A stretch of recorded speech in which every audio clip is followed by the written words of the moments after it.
All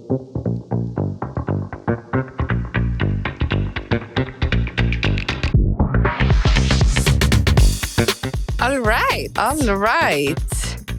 Heyrðu, við vorum að klára, já, geggjað þátt fyrir nokkrum dögum. Við sem sagt vorum aðeins að svona vinna okkur í haginn og erum sem sagt að taka intro svona nokkrum eða viku seinna. Já. Þannig, en stundum með svona púsluspilast. Já, það er bara Þeir eru svolítið að sjá svona BTS og hvað við erum með alls konar í ruglur stundum. Svo bara byrjum ná seinast á þetta. Þeir sem heyrðu það, ég var í kasti, sko. Ég emmi á hlátri. Líka þegar, sko, Guðrún hringdi í mig bara, oh my god. Bara, ég setti þáttinn inn bara óvart með, sem sagt, öllu. Já, bara ókliftur. Það sem að við vorum í bara smá galsæla, gátum ekki komist í gegnum introið í þættinum sem Svavar hjá okkur í. Stundum er það bara þannig. Ég veit það, en ég elskar bara að fólk hafi fengið að sjá það. Já, og fólk er líka bara... allir, en sumir. Nei, við vorum svona, ef hann hefði verið í nokkra daga, þá hefði bara skiptir í máli. En við föttum þetta svona snemma, þá vorum við alveg, þú veist, og kannski fólk vil hlusta á þetta kannski eftir ára eða eitthvað. Þannig þá kannski bara best að taka þetta af. Þannig, taka þetta úr. En þetta var mjög fyndið, því að stundum, sko, þú veist, maður líka bara eitthvað svona, þið veit ekki hundir, maður bara eitthvað steiktur í einhvern galsa og þá allt árið bara eitthvað, við vorum bara eitthvað, þetta var svo fyndið, sko, þannig. En ég er mjög glaðar að ykkur hafi fyndið, þeir sem heyrðu þetta, ykkur fannst það líka smá fyndið, það var... Svo vorum við líka eitthvað að klikka á myndaðilni, búin að hrósa henni, en það var sem sagt bara stillingaratrið, sko, þannig núna er þetta allt hérna under control. Þeir eru bara með okkur í öllu, ups and downs, krakkar. Er það ekki bara í lagi? Mér finnst það bara, það er meira svona natural. Já. En það sem við svona ég alltaf að vita en já, ég ætla líka við erum alltaf í The Good Good Studio mér langar bara að taka það fram Elsku besta Good Good Studio já, ég er bara vel sko og hversu þakklátar erum við það bara geggja að vera ég veit það, okkur líf mjög vel hérna já, því bara, við erum alltaf ánægða með bara setupið og þeir náttúrulega sjá það sem er að horfa þannig við erum mjög þakklátar ég fekk mér í gær hérna, bara svona classic ristabrauð með Good Good súkkulaði það er svo gott og banana oh my god, það er hacks þetta er svona fyrir fólk sem elskar bananaristabrauð já að setja súkkulaði á svona, í staðinn fyrir smjör aðeins meira djúsi sko það er alveg og þetta er náttúrulega sykurlaust og þú veist, þetta er bara gæðu já, og líka bara, þú veist, helgar ég bara krakkarnir elska að fá sér eitthvað svona þú veist, þetta er svo mikið trít fyrir þau skilu og manni líður aðeins betur sykurlaust sko en þetta er bara svo fyndið að því að ég fekk mér þetta akkurat bara í fyrirdaga eitthvað smá svona treat en þekkum þeim fyrir það já, við gerum það hérna 66 herrðu, já það er komin Jökull Úlpa í barnastæð já hvað segir maður? Sko bara, já, í barna sko þetta er náttúrulega svolítið krakkastæð ég held að þessi úlpa sé svona börnin okkar eru kannski mín elsta og náttúrulega stjúpdóttir þín er svona, hún geti verið í þessari já, því að þú veist, Áslaug þau eru ennþá í baby þannig þessi er einhvern veginn búin að fara fram hjá okkur já. Kannski út af bara, við erum bara eiginlega í baby úlpunum sko já. En þetta er hann að parkaúlpan sem er eins og er ekki til fullorðins er það ekki jökla eða eitthvað? Nei, ég er rugglað við Þórsmörk eða eitthvað ég elskir þessi nöfn já, ég er alveg bara svo góð já, en já þó svo ég er að breyta þeim eitthvað þá er þetta mjög góð nöfn en þetta er svona, ég held að þetta sé bara geggjuúlpa fyrir einmitt svona krakka sem eru að labba í skólan já, og veist, þetta er fyrir þann aldur mér finnst það líka flottir litirnir já, mér finnst það ótrúlega flott mér finnst krægin líka svona þú veist, krægin kemur svona hátt upp og þetta er, þú veist, náttúrulega bara með hérna, góðri vasshellni og það er meitt svona dúnkrægi, svona einangraður svona gæsadún inni, þetta er mjög djúsi úlpa. Ég hugsa líka þeir sem eru mikið svona Bláfjöllum og eitthvað. Já, erst þú mikið í Bláfjöllum? Nei. Ég hef einu sinni, ég bara fara á snjóbretti, sko. Hefur einu sinni fara á snjóbretti? Já, einu sinni. Já. Ég hef líka svona, ég hef 10 sinni fara á skíði.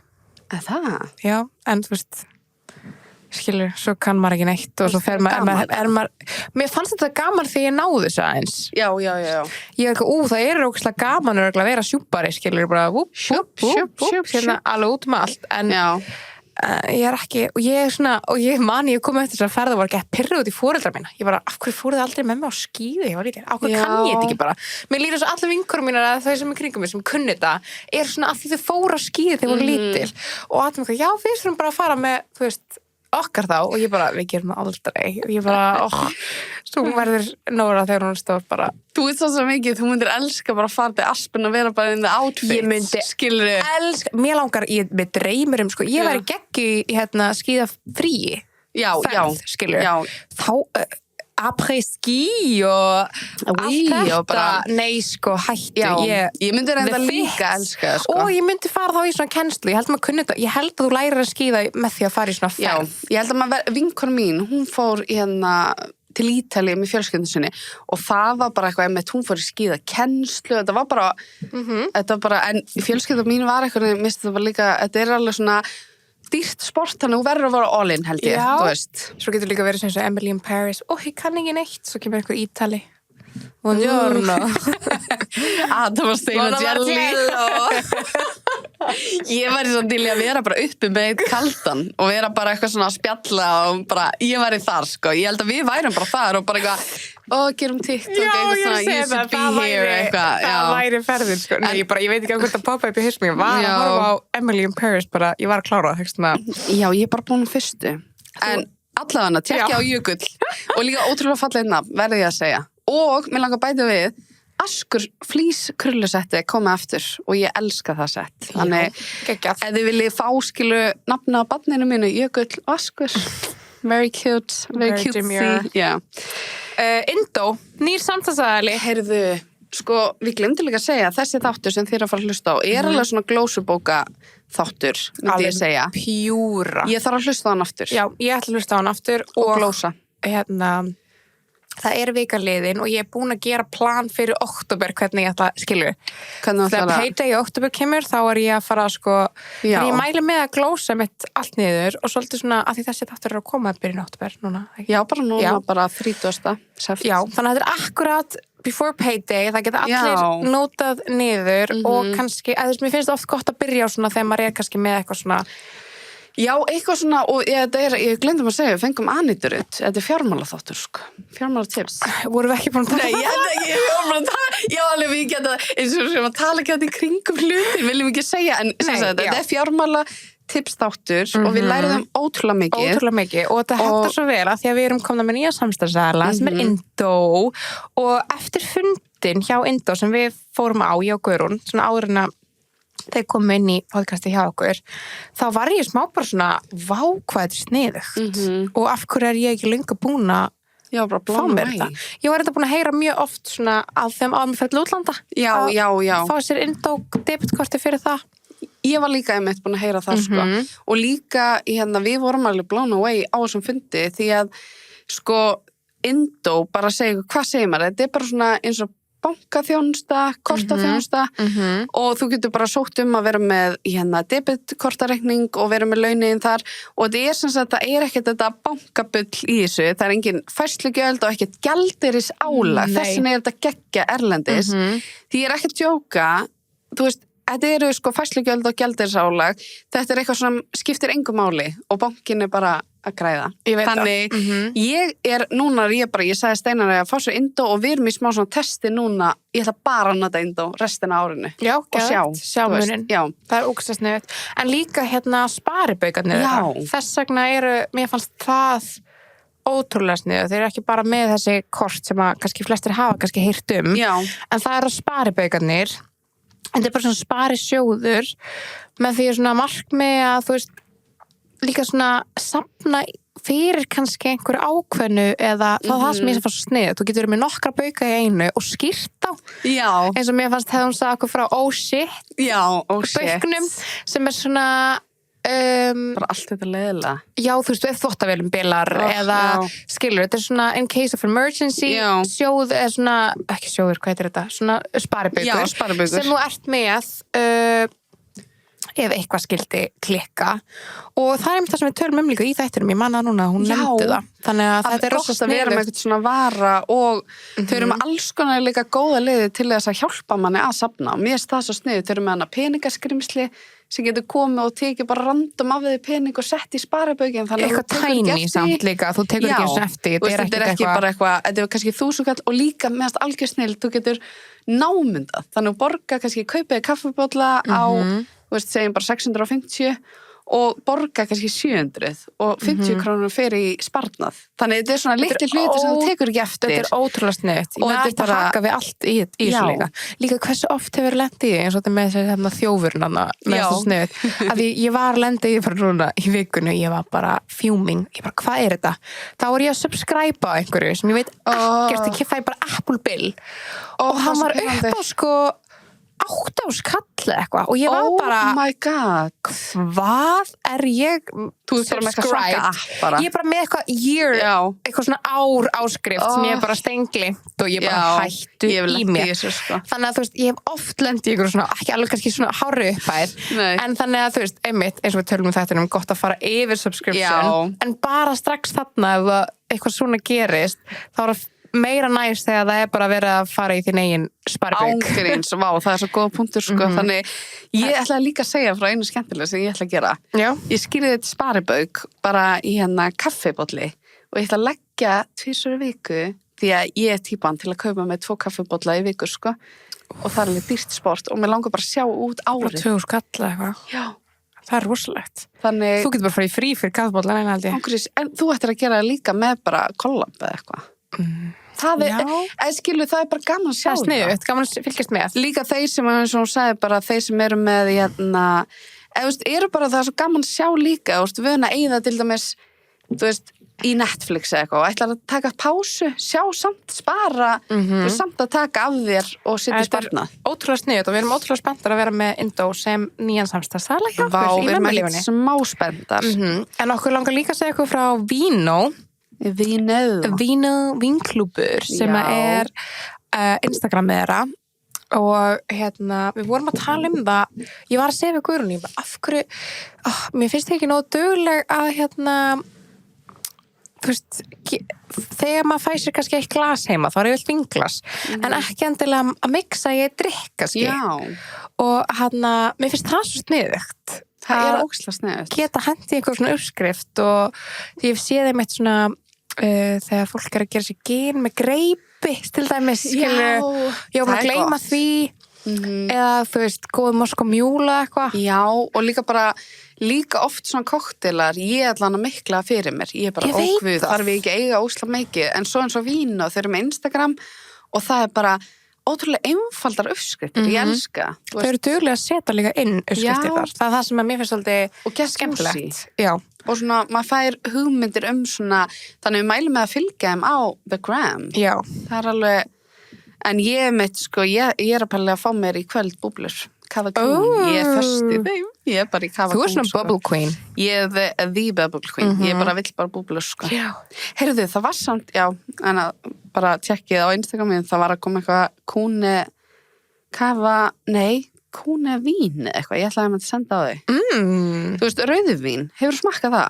Nei, ég hef ekki smakkað þetta ég þarf svona að smakka líka með þetta, ef þið vilju bara eitthvað inspo bara smakka nýtt vín, ég mælu með að fylgja sjá, þetta er beautiful Instagram. Nei, sko, fítið hjá Vín og Vinklúb er þetta ekki Vín og Vinklúb? Heyrðu, er ekki að segja rétt? Þetta æði líka Jú, Vín og Vín þetta er sko, klakarnir þetta er please farið og tjekki on their gram þetta er the cutest ég verð svo mikið að gera eitthvað svona að líka bjóða vinkoninum og gera eitthvað þetta ekstra það er svo gaman sko þannig við vorum að horfa á vídeo þar sem maður var að gera klaka og setti svona alls konar inn í klakan og í glasi ótrúlega cute en við ætlum líka að ræða mild mér langaði svona að segja líka út af því að það er náttúrulega margar mist allir vera eiga börn, finnst það ekki? Það eru grammið mitt er bara eða preggo og líka bara þú veist, þannig mér langaði að bara minna á að mild er náttúrulega fullkomið þvottaefni fyrir þessa nýbura, þú veist að þvo nýburafötin og þetta er náttúrulega ofnæmisprófað, svansvottað og þetta eru ótrúlega svona þægileg umbúðum sem maður getur bara hellt, þetta er sem sagt komið í svona fljótandi, þetta var alltaf í svona dufti eða eitthvað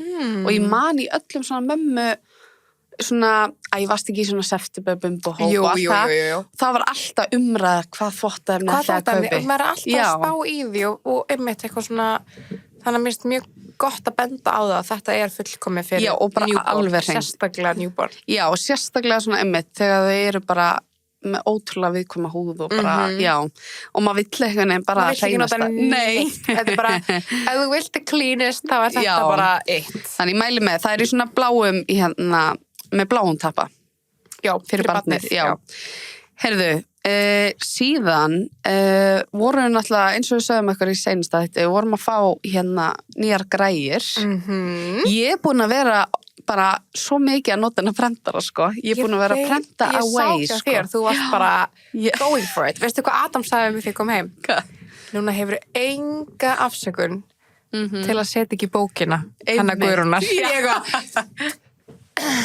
Já, það er vissulega rétt. Núna bara, ef einhver tíman. Þá er það núna, sko. Já, ég sem sagt á eftir að spyrja að en ég er sko búin að skrifa sem betfer notes í síma minn, þannig á pínu svona til að setja inn í skilja því maður gleymir stundum. Já, og líka, mér langar bara að taka það fram svona minningabók, sérstaklega eins og mín það er svona að hugsa, þetta á ekki að vera fullkomið þetta þarf ekki að vera eitthvað svona fólk er að mikla þetta fyrir sér bara, og sérstaklega og átt prentara þá er þetta ennþá einfaldara því að fólk alveg á eitthvað panta inn af þessari síðu og fá senda einhverja myndir, þú gerir það aldrei, sko. Ég held líka, mér finnst þetta líka prentarinn svo sniður fyrir þegar maður er að gera kort. Já, það er svo gaman að setja eina mynd með.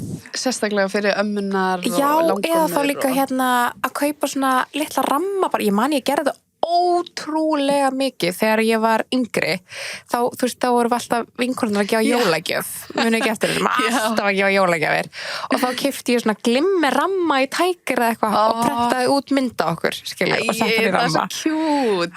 Þetta er alveg, líka það eru bestu gjafina, hvað ég man að vinkonur. Já, svona persónulegar. Það voru svona að gefa manni, stundum er ég bara, hvað þessar myndir? Þetta var kannski bara, þú veist, bara já, heila plöggin bara. Já, bara risa plögg, en þetta er líka sko í prentana, þá er þetta að prenta út svona layout sem er svona, hvað heitir það, bookmark þannig, og það er eitthvað sniðið ég sá Sólrún Diego, hún með gerða eitthvað tíma svoleiðis og bara hengt á pakkan eða eitthvað, það er ógeðslega cute. Það er cute. Þá getur þú prenta út kannski 4 mismunandi myndir þannig það er margir að spyrja mig bara hvernig ég prenta út litlar, en það er bara í prentanum þú bara velur layout. Já, okkur geðveikt.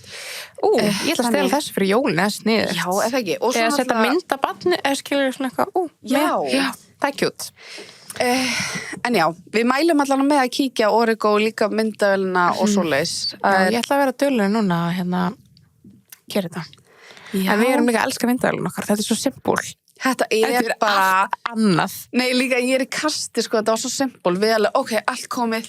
Og svo tækningurinn okkar, hann var alveg, hvað stilling er á eitthvað svona, þú veist, gæðunum með eitthvað, þá var bara ein stilling, þá íttu bara einn svona takka, búin að breyta. Komið, já, þetta var bara, ekki flókið. Þannig núna ætti þetta að vera ennþá betra, þannig þið viti bara þessu, þið eru með þessu, hvað er ég að segja? Þið eru með þessu í okkur, nei, hvað segir maður? Þið eru með þessu í okkur, nei. Með okkur í þessu? Oh my god, hvað er erfitt? Ég var góðu. Já. Are you okay? Hefur ekki lent í þessu, eins og ég sagði Are you okay? Já, hefur ekki lent. Þú reyndir svo fjórisinum. Hvað var ég að segja? Ég myndi það ekki. Nei, hefur ekki lent í þessu, eins og var ég að segja kólakortið. Já, og ég var alveg pólakortið. Og ég var bara pólakortið. Ég var bara stundum, já. Þetta, sorry. Ég held að þetta sé merkjum það að við ætlum að vinda okkur í þáttin. Og bara njóti. Gjörðu svo vel. Já. Velkomin í mömmulífið. Fyrir, takk fyrir boðið. Já, við erum hérna að starta með Anítu Rut Hilmarsdóttur. Ertu ekki alltaf kallið fullu nafni? Jú, alltaf. Við helst vera til það. Ég er alltaf geðveikt svona eins og við fengum líka annan gest í gær og ég var bara á ég að segja fullt nafni og ég segja, já. En Aníta Rut. Eina skvísunum í Fortuna Invest. Já. Og þú ert líka ég með þetta allt hérna að skrifa hvað þú ert. Þú ert með BS í viðskiptafræði og prófi í verðbréfamiðlun. Hvað er það? Ef maður ætlar að starfa á fjármálamarkaði þá þarf maður svona, þetta bara ákveðin vottun sem maður fer í gegnum. Maður tekur nokkuð próf, bara þarf að standast þau. Ókei, áhugavert. Það ef maður kíkir á LinkedIn þá eina sem maður sér eitthvað, þessi kláraði prófið verðbréfaviðskiptum, þessi kláraði prófið verðbréfaviðskiptum. Þetta bara svona... Fanna bróðir. Guðrún að glemast að sæla. Já, afsakið það. En já, ég hef oft pælt í þegar maður vinkonum minna, hann eitthvað svona verðbréfa eitthvað og ég veit ekkert hvað hann gerir. Nei. Gætirðu útskýrt, þú veist, hvað það bara svona, hvað þú gerir kannski bara í vinnunni? Þú veist, ég veit þú ert í fæðingarorlofi núna. Já, sko, eins og þú ert að pæla sem verðbréfaviðskiptum, þá þetta eiginlega bara á við alla sem eru einhvern veginn að stýra peningum á einhvern hátt eða miðla til með svo hlutabrjöfum eða skuldabrjöfum. Og ef þú ætlar að vera stjórnandi í atvinnulífinu þá svona svolítið krafa og sért búið með þetta og þetta rauninni bara það sem þú ferð í gegnum, þetta bara helst lagalega hlutin, þannig að þú sért bara búin að kenna þér bara reglugerðir og annað, þú veist bara hvernig þú fylgja lögunum. Ertu þá að sjá fjármál fyrir annað fólk? Já. Í vinnunniðinni? Já. Hjá Fossum? Já. Já. Já, ég starfa svolítið í eignastýringu og það þýðir að við erum að ávaxta fé fyrir einstaklinga og fyrirtæki.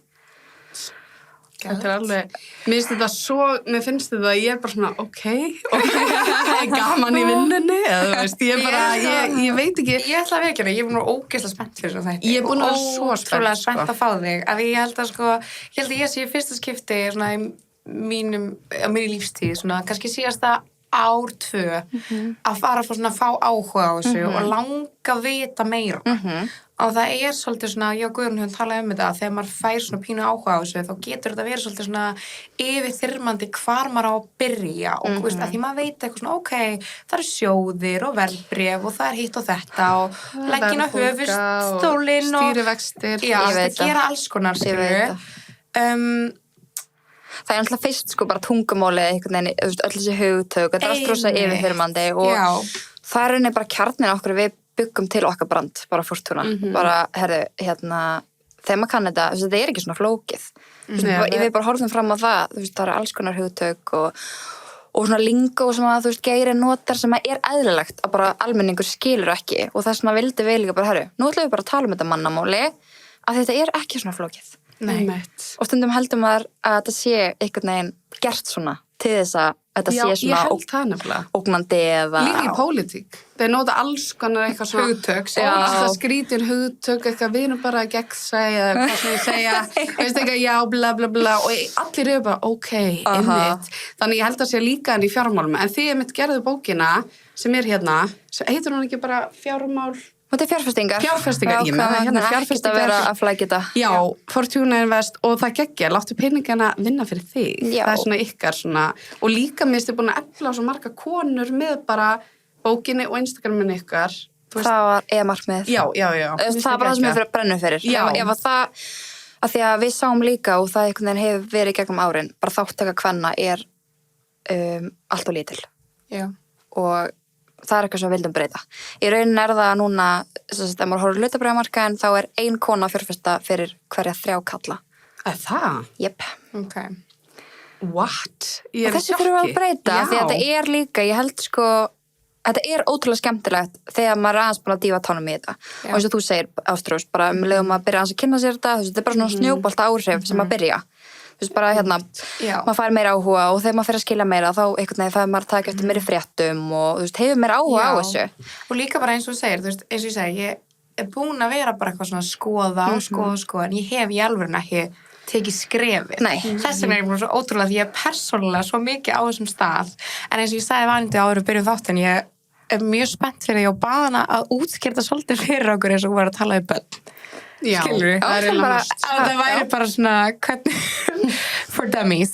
Já, út af því að ég held að svo margir, þú veist, finnst þetta eins og varst að segja, bara yfirþyrmandi, en mér langaði bara elsnögt að koma inn á því að þú veist, hvenær fékkstu það áhuga á fjármáli? Því þú segir bara að, þú veist, maður byrjar að fá áhuga, svo vext það að vexa, þú fékkst það í viðskiptafræðinni, því ég var líka í viðskiptafræði, ég fekk ekki áhuga. Þetta að leiðilegast að segja. Sko, fjármál 1 og fjármál 2, þetta bara... Þetta samt einmitt, þetta endurspeglar náttúrulega ekki einhvern veginn, ég skil af hverju þú fékkst ekki áhuga. Ég meina, ef maður setja skólabekk og eitthvað að vaxta vextir eða eitthvað svona, þú veist, það mjög eðlilegt að þú fór ekki áhuga út frá því. En ég fekk áhuga ég fyrir viðskiptafræði, fyrir að vinna í Arion banka, bara í sumarstarfi og fæ þá að kynna svolítið bankanum. Og fer að svona kynna mér alls konar deildir og fæ strax, þegar ég byrjaði í viðskiptafræðinni, þá var bara, ég ætla að fyrir markaðsfræði. Hún átti bara hugminn allan og bara hvernig fyrsta árið, mér átti bara alltaf markaðsfræðin langskemmtilegust. Svo eftir að ég byrjaði að vinna í Arion, þá fór svona áhugin að þokast meira á þessi svona fjárfestingar hliðina og þegar ég kláraði að ná mig, þá fæ ég vinnu í eignastýringu. En áður en ég sótti það, þá og þetta svona undirstrika það hvað fyrirmyndir skipta miklu máli að því ég fer í vísindaferð í Arion banka þar sem að fyrir yfirmaður minn hún Margrét Sveins, hún var framkvæmdastjóri yfir eignastýringunni og hún í vísindaferðinni og tala bara deildina og bara hvað þau eru að gera og tekur svona dæmi bara hvernig hefðbundin dagur hjá þeim og mér fannst þetta bara sjúklega spennandi og ég bara, ok, mér langar að gera þetta. Oh my god. Og já, eftir það, þá einhvern veginn bara byrjaði ég að vinna þarna og svo bara rúla boltinn, sko. Vá, hvað það magnað. En það alltaf hana geggi vísindaferð. Þú bara meit kaldan I'm coming, Margrét, bara, já. I'm coming for you. En já, okkur langaði líka að fá því þegar þú ert líka, mamma og þú getur kannski einmitt útskýrt þetta fyrir okkur á svona mannamáli. Já, eins og gerðir því í bókinu, sko. En hvað myndur þú þá segja ef ég myndi spyrja þig bara, þess að ég segi, búin aðeins farin tærnar í þetta og kynna mér þetta, hvað ætti ég að byrja? Já, sko, mér langar að svona líka áður en við dýfum tónum í þessu umræðu, þá að ég get svona einhvern veginn gefið mér í hugarlöndum, þú veist hvernig áhorfandahópurinn þeir eru alltaf mikið til bara mömmur, konur og bara öllum aldri og einhvern veginn núna svona síðustu 2-3 ár þá höfum við náttúrulega verið að fara í gegnum kannski svona erfiða tíma eða bara við erum búin að upplega bara háa verðbólgu og við bara finnum bara buddan ekki alveg eins djúp og maður hefði viljað og versus það eins og þegar við vorum bara í COVID þegar við vorum bara heima og vorum ekki að gera mikið og sparnaðurinn kannski jókst meira af því við vorum bara ekki að eyða peningunum okkar og svo hvernig núna farið það yfir 10% verðbólgu, ég bara svona ég að segja, ég get alveg trúa að þessi umræða síðan kannski svona triggerandi fyrir aðeila sem ekkert endilega upplifa það, herri, ég á ekkert mikið afgang mánaðamótin þannig að ég vona líka bara að við getum haft bara,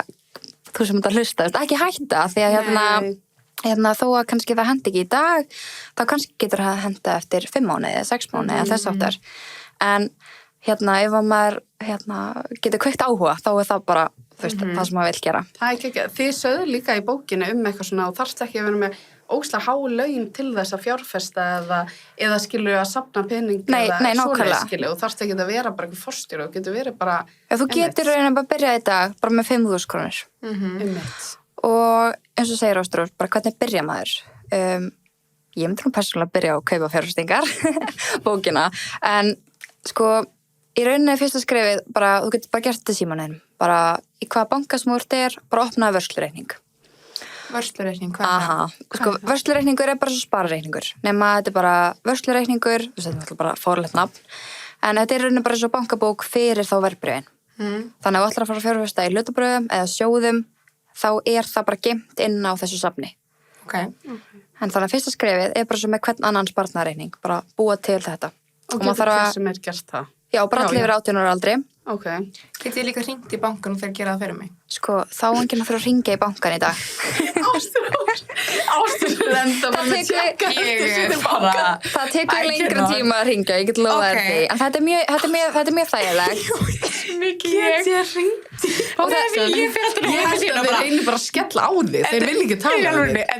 Þetta er svo mikið merki. Og þá er ég meina út að þú getur gert það. Já, en sko, ég er svo óþolinmóð að ef ég finn ekki flipan strax. Ég lofa þér að þetta tekur 1 mínútu. Inn á síðunni, þá er ég bara við skulum gera þetta eftir. Já, gerum þetta eftir. Ég hringt. En samt örugglega pottþétt. Já, en nei, þeir segja örugglega senda póst, sko. Nei, farðu í appið, þú ert bara fljótari. Ég hef oft ætlað bara að gera eitthvað ógeðslega einfalt og þeir eru bara, heyrðu, sendu bara póst eða eitthvað, þú ferð bara hérna inn og maður er bara eitthvað. En meist það líka frábæra að tæknin komið með okkur lið. Já, það er náttúrulega fyrir 5 árum, þá þurftir að hringja í bankan bara, halló, ég ætla að kaupa en það hlutabréf í Arion banka. Þú veist, núna þetta bara síman. Gert þetta í appinu líka? Í appinu, já. Já, þannig voru allir bara í síman og bara herri, ég ætla að kaupa þetta hlutabréf. Já, eitthvað. og hversu, þú veist, ógveikjandi er það, skilur. Þannig að þetta er orðið mjög þægilegt núna. Þannig að við skulum bara opna vörslureikning á eftir og það tekur 1 mínútu. Og maður þarf að fara í gegnum eitthvað smá spurningalista sem er bara svona hefðbundið eitthvað regluverk sem maður þarf að gera og bara halda áfram, bara klára annar lista. Ekki hringja. Og síðan þarf maður náttúrulega bara að móti skoðan á því, bara hvað vill maður? Og þegar maður er að dýfa tánum í þetta fyrst og kannski þekkir þetta umhverfi ekki mikið, þá er ekkert endilega sniðugt að fara að bomba sig bara beint í ykkur hlutabréf, sko. En þá getur sjóðir verið til dæmis mjög þægileg byrjun. Og hver er munurinn? Ef við förum bara í að útskýra hlutabréf, þá getum við hugsa bara út í bara svo Apple. Þú veist, maður getur keypt hlutabréf á Apple. Það er náttúrulega erlent fyrirtæki. Hérna heima, þá er eitthvað sem heitir Kauphöll. Hafið heyrt hana? Já. Sko, ég las það í bókinni. Ok, já. Og Kauphöll er bara heiti yfir rauninni bara þennan stað þar sem er hægt að kaupa skráð hlutabréf. Okay. Ég er að missa ykkur. Nei, ég er með. En ég er bara að pæla Kauphöllin. Er það eitthvað stafur eða er það bara a saying? Ég veit þetta er heimskulu. Já, þetta er saying. Ok. En sko að því að við getum það í bíómyndirnar þar sem allir eru svona inn í ding. Ég vissi hvað var að hugsa. Sittir eitthvað, hún eitthvað, I'm gonna ring the bell. Já, það er það, sko. Já, það er það. En það er ekkert í Kauphöllinni. Það er starfsfólk, en þú veist, ég hef hringt bjöllunni, það er gaman, sko. Já. En í raun... Ok, sorry, ég skal lefa það. Við ætlum að hafa kemnið. Sorry. Ok, ég bara... Já, ok. Kauphöll. Já, en hlutabréf. Það er til eitthvað sem heitir skráð hlutabréf sem er þá í Kauphöll. Já. Og þegar skráð fyrirtæki þá lítur þú þarf bara að upplýsa rauninni allt sem þú ert að gera. Þannig að það er mjög mikið gegnsæi, eins og við nefndir áðan. Já, ekki gegnsæi. Svo ertu með óskráð hlutabréf og það er til dæmis eins og bara Good, eða 66, eða Blá lónið. Það er rauninni bara þýðir að það er mjög erfitt að kaupa hlutabréf í þannig félagi. Okay. Á meðan skráðu, það geta allir keypt. Ok, þannig ég geti bara keypt bara... Ég veit ekki með neitt dæmi. En það eru núna 30 félög á íslenska markaðanum og þetta eru flugfélögin. Sem eru skráð. Icelandair, Play, allir bankarnir, tryggingafélög, það er sjávarútvegur. Og eins og ég nefndi Blá lónið, það fyrirtæki var líklega skráð í dag ef ekki hefði verið komið til hana allra þessa eldhræringa. Já, ok. Og þetta maður getur bara keypt hlutabréf í þessum félögum, bara alla virka það. Ok, og hvernig á ég að vita hvað ég á að kaupa? Já, svo er það líka, að því að segjum til dæmis, það er henni kosturinn af hverju maður ætti að byrja til missi sjóðum, að því að maður helst svona, þegar maður er í fjárfestingum, þá er maður alltaf að leita eftir því að fá ákveðna áhættu dreifingu, sem þýðir það að maður setur ekki öll eggin í sömu körfu. Ok, nú er ég að byrja í frösunum. En til dæmis það er áhættu mikið að eiga 1 hlutabréf. Já. En þú ert búin að dreifa áhættunum legur komið 2 og ennþá meira þú ert komið 3, 4, 5. Og það þýðir bara til dæmis svo að ég í Icelandair eða bara í flugfélagi, afsakið. Það er þetta alveg áhætta sem fylgir því. Og það er bara mjög mikið af ytri áhrifum sem geta haft áhrif. Og þegar maður er að byrja, þá eru þetta líka markmið að maður taki ykkur ákvörðun og svo getur maður bara að fara að sofa á kvöldin og ekki haft áhyggjur af því, þú veist bara hvernig hlutabréfið mun þróast, skilurðu. Þess vegna viljum við alltaf ná þessari áhættudreifingu og þegar maður er að byrja, þá er sjóðinni mjög góður kostur því þá ertu rauninni bara, þú getur hugsa sjóð sem bara svona pínu sundlega peningum, þú veist, bara við Ástrós leggur 5.000 krónur, þú leggur 5.000 krónur Guðrún og ég legg 5.000 krónur og þá erum við basically bara komið sjóð. Já. Og það er þá bara manneskja á markaðnum sem sér að taka við pening frá fólki og fjárfesta bara eftir bestu getu. Og það er til mismunandi sjóðir. Það er að fara bara í 100% hlutabréfasjóð, 100% skuldabréfasjóð, lausafjársjóð sem koma því áttir og eða bara blandaðan. Það er til mjög mikið af tegundum. En ef við tökum bara hlutabréfasjóð sem dæmi, þá ertu bara með aðila á markaðnum sem er bara að fylgjast með honum, bara öllum stundum, bara fylgjast með fréttum og þessi aðili tekur ákvörðunum bara hvað hann telur besta að fjárfesta í á hverjum tíma. Okay. Og af því við viljum líka alltaf reyna að gera þetta svolítið þægilegt fyrir okkur. Þannig að við viljum reyna að koma peningum með vinnu án þess að þurfa að hugsa mikið þá. Einmitt, eins og að láta peningana vinna fyrir sig. Þú veist, það er svona... Já. En mér finnst fólk oft gera kannski eins og þú sagðir að kaupa eitt hlutabréf. Ég hef oft heyrt þetta, fólk bara, heyrðu, ég keypti bara, þú veist, þegar allt var að fara upp við hjá kannski Æslandi eða eitthvað. Leggi bara 100 skall bara þar, skilur. Já. Er það ekki mistök, eða? Ég myndi allavega ekki byrja á því. Nei. Af því að markmiðið er einhvern veginn, eins og segi, bara fara að sofa og þú þurfur ekki að hafa áhyggjur, bara herði, hvaða kemur eldgos á morgun og hlutabréfaverðið mun lækka, þú veist, þá minnum tapa pening. Er ekki allir þá bara með kvíða, þannig í kauphallinni? Eða skilur? Þessi svo þú veist, auðvitað bara koma líka mismöndið tímabil, en það er svo mikið af þáttum sem geta haft áhrif. En tökum bara sem dæmi, af því, ég nefndi hana heimsfaraldur áðan. Hvað gerðist? Flugfélögin, þau til dæmis lækkuðu verði, af því að markaðurinn sá bara fram á það, fólk er ekki frá að ferðast. Hvað er fólk að fara að gera? Fólk er að fara að vera heima á sér. Það er ekki að fara að fara út að borða. Það er að fara að versla í matvörubúðum, meiri mat. Þannig að Æslandi, ég ætla ekki að nafngreina kannski vélega, en þú veist, flugfélögin, þau lækkuðu verði á meðan að til dæmis smásali eins og Hagar eða Festi, sem mega, þú veist, bæði bónus og krónuna, hagkaup, hækkuðu verði af því að það var séð fram á það að fólk var að fara að eyða meiri pening í þessum búðum og þar myndi tekið aukast. Ein spurning, er munur skiptir það máli hvenær ég kaupi í sjóðnum? Eða hlutabréfið, eða skiptir tímasetningin máli, eins og varst að tala ef það er lágt, er það eitthvað svona betra að kaupa þá eða skiptir það engu máli? Jú, það er raunin skiptir máli, tímapunkturinn. En það skiptir ekki máli innan dagsins, þú varst að pæli því. Nei, en jú, og sko, markmið er náttúrulega að kaupa lágt og selja hátt. Já. En það er, við erum öll mannleg, það, flestir eiginlega að kaupa þegar verðið er of hátt og selja þegar það er lágt.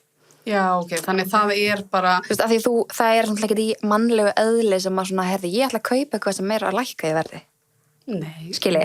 En í rauninni á maður að gera það, af því að það mætti liggu hugsa bara, hlutabréfið sem hefur lækkað, þetta bara liggu eins og bara tax-free í hagkaup, eða skilji, það er búið að lækka, en auðvitað er það gegn því bara, ég trúi því að þetta sé félag sem er stöndugt. Já. Þú veist, og ég hef trú á því að það muni ná sér til betri vegar, skilji. Og eins og núna, síðustu 2 ár, þá hefur verið mjög mikið lægð á hlutabréfamarkaðina heima. Og við höfum alveg fundið það líka bara í áhuga. Þú veist, það er mjög skiljalegt að þegar það er ekkert mikil gangur og hlutabréf er ekkert að hækka, þá er þetta kannski áhugin ekkert mikill. En á móti hugsa maður kannski sögulega væri þá kannski bara gott að kaupa núna. Já. En eins og þú sagði með sjóðina, eru sjóðir eitthvað sem er betra að fjárfesta í til lengdar? Eða er annarkvort betra til lengdar eða til skammtíma, skilur? Eða er bæði bara eins? Eiginlega bara til lengdar. Þú veist, ég myndi alltaf hugsa, þú veist, þegar kemur að fjárfestingum, í fyrsta lagi, þá viltu geta haft svona varasjóð til staðar sem er þá ekki fjárfest í hlutabréfum. Þú vilt eiga einhvern X-pening sem að geta þá mætt óvæntum útgjöldum. Ég veit ekki, þú veist, kannski jafnaði talað 2-3 mánaðarlega útgjöld. Þú veist, maður er æskilegt að eiga varasjóð, bara þið veitir, getur eitthvað óvænt komið upp á. Bílar og... Já, þú veist, maður fættir tannlæknis eða eitthvað þannig. En að því að markmið er, þú veist, ef þú ert með pening aukarlega, þú veist, umfram það, þá viltu helst fjárfesta til lengri tíma. Þannig að þú sérst ekki að fjárfesta pening þá sérstaklega hlutabréfum sem að þið vantar kannski næstu 5-6 mánuði. Þú veist, það er æskilegt að bara þetta er peningur sem ég ætla að reyna að láta vaksa næstu 3 árin plus. Út af því að við sjáum bara núna, það er svo mikla sveiflur og núna þegar markaðurinn búin að vera látiðu, þá viltu ekki vera að taka pening þegar að verðið hefur lækkað mikið. Þú ert ekki eitthvað bara, heyrðu, ég ætla bara að láta alla peningin minn, svo bara, þú veist, æskilu, fara peningarnir bara, þú veist, flugfélagin fara niður eða eitthvað, þá ertu bara búin að missa aðleguna eða eitthvað, þú veist, þú er náttúrulega ekki að mæla með því. Nei, en svo kannski líka, það er svona ágættu misskilningur að fólk heldur oft sem bara, það er búið að fjárfesta í ykkur og það lækkar. að það sé bara alveg tapaða peningur. Já. Þú veist, ef þú býður, þá, þú veist, þú átt ennþá í sjónum, en bara virði hlutabréfana, það hefur lækkað.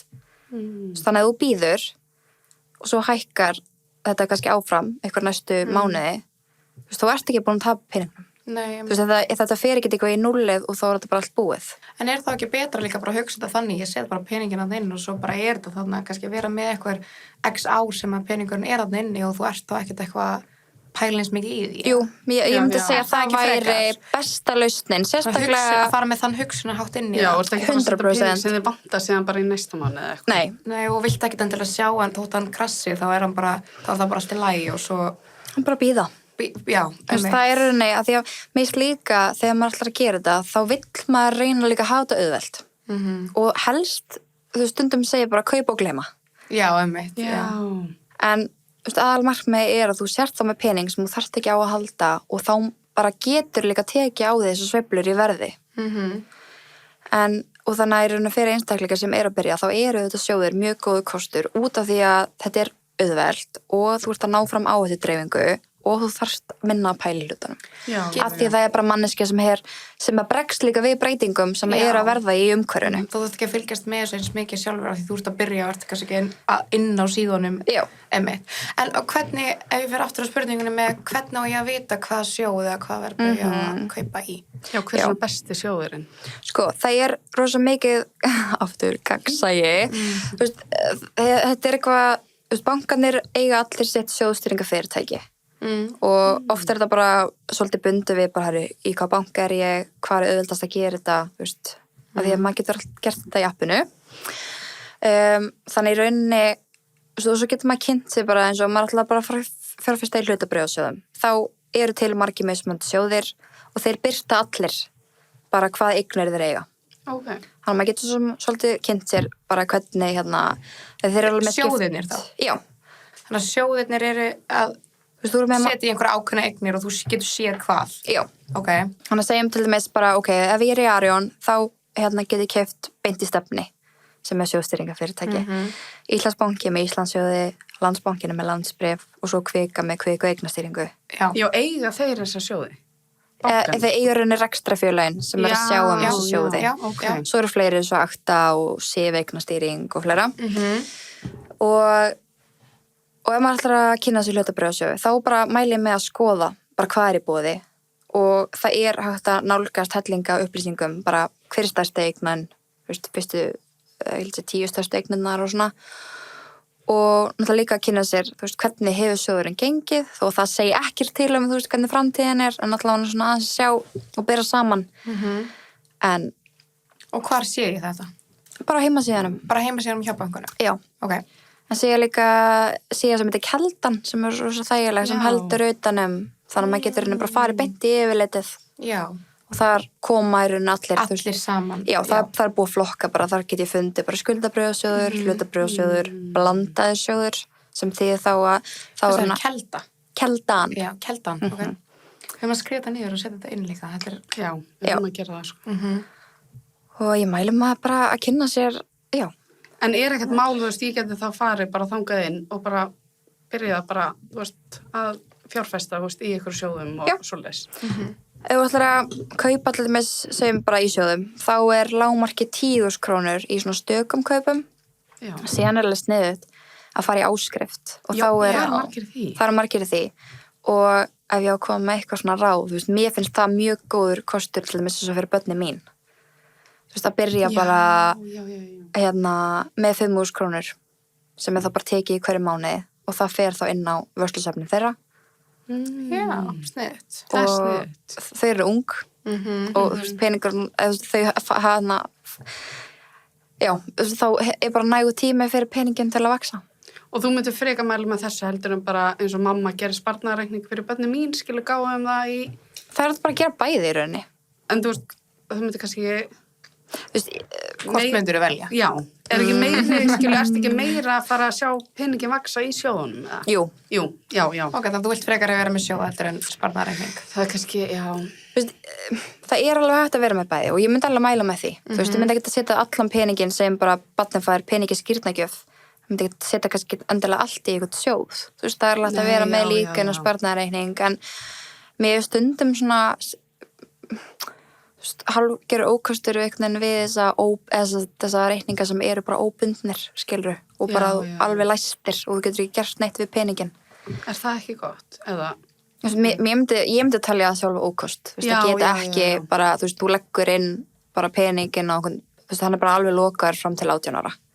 Já, ég fæ hvað við, Þessi framtíðarreikningar sem ég krakkna mínu með þannig. En þú veist, það er ekki endilega slæmt, þú veist, það er bara að gera bæði, skilju. Ég er alveg samanlega með, það er alveg, þú veist, já, ég ætla klárlega að fara að gera það, því að marga vinkonum mínar eru bara með áskrift, sko. Það eru bara, mér líður eins og þær séu ekki að pro, ég er bara svona, ok, þið fóru bara inn og bara... En þú getur skráðið væntanlega þá í áskrift bara gegnum en sérðu peningin vaksa eða? Já, svo sérðu bara alltaf peningin. Bara eins og í banka, basically, þannig. Já. Eins og sparnaðarreikning. Mér líður smá svona... Þú sér þetta rosa myndrænt og flott, sko. Það? Já.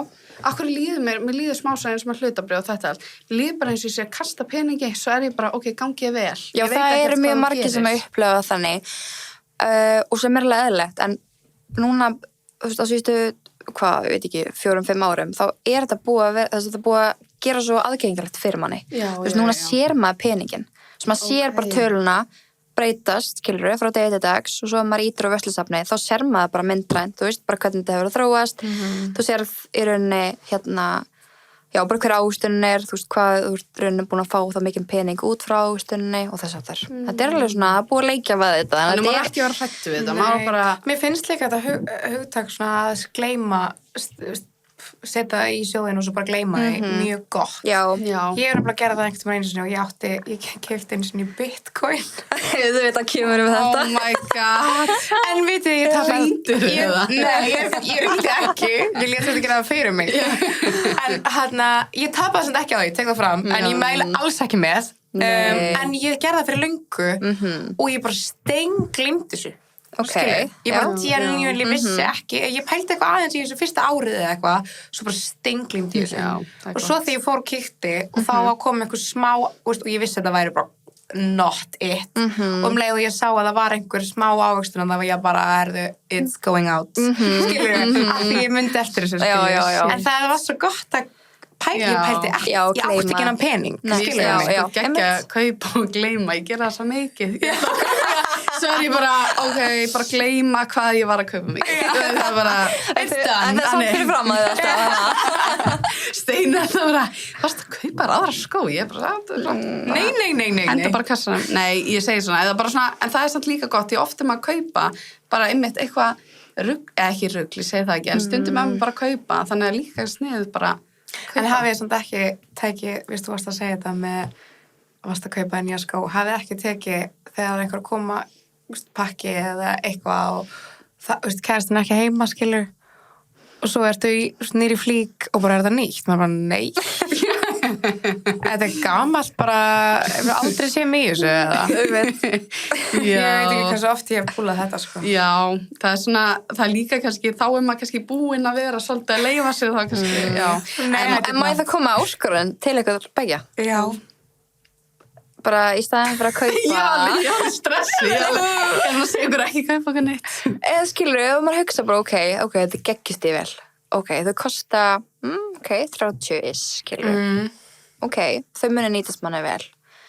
en kannski á ég svolítið svipuð stífvel hvað með bara að nýta þessar 30 krónur og til dæmis þetta, þú veist, annarkvort er nú bara sparnaðarreikning eða jafnvel bara sjóð af því að mér er svo góð lína sem að Lína Birgitta komið hjá okkur daginn þegar þau spurðu hann ráð bara gerðu eitthvað sem að þú veist, framtíðar þú myndir þakka þig fyrir og þetta er eitthvað sem að þú veist, kjarnar droslega vel af því að mér er líka algengum miskilningur að þú veist, fólk þorir ekki eða jafnvel bara telur sig ekki vera aðalinn sem að kann eða eigi að fjárfesta af því það eigi ekki mikla peninga en eins og ég nefndi, þú veist, þú þarft bara 5.000 krónur til að byrja Er það limitið, 5.000 skall?